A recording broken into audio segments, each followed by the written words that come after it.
सूर्यमणि का बचपन। बचपन से ही सूर्यमणि को जंगल से बहुत लगाव था। वह स्कूल जाने का सीधा रास्ता छोड़ जंगल के रास्ते से आती जाती थी।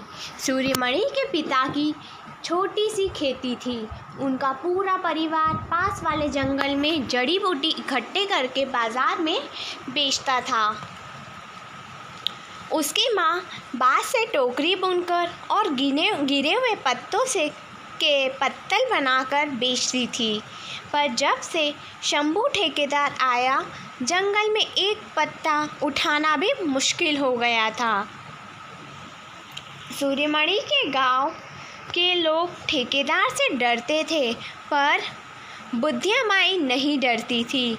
वह कहती, इन जंगलों पर हम आदिवासियों का हक है, हम इनके रखवाले हैं।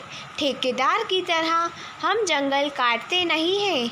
हमारे लिए तो जंगल हमारा साझा बैंक है, मेरा या तेरा नहीं। जितनी ज़रूरत है उतना ही हम जंगल से लेते हैं। जंगल का खजाना हम लूटते नहीं हैं।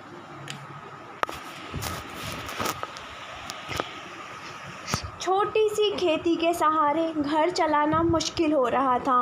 सूर्यमणि के पिता काम की तलाश में शहर के पास ही रहने लगे, पर फिर भी हालात नहीं बदले। कभी खाना होता, कभी नहीं। मनिया चाचा अपनी पंसारी की छोटी सी दुकान से कभी कभी सूर्यमणि के घर अनाज भेज दिया करते।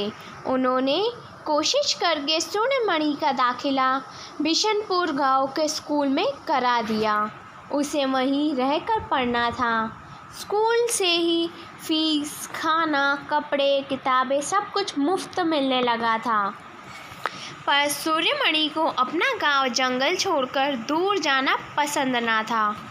पढ़ोगी नहीं तो भूखो मरोगी, मनिया चाचा ने समझाया। भूखो क्यों, यह जंगल है ना। सूर्यमणि का जवाब तैयार था।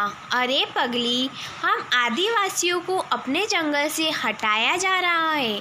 कई खदान खोद रहे हैं, कई बांध बना रहे हैं। जंगल के अधिकारी भी सोचते हैं जंगल उनके हैं। मेरी मान पढ़ लिख कर फ़ायदा कानून समझेगी तो शायद जंगल बचा पाएगी।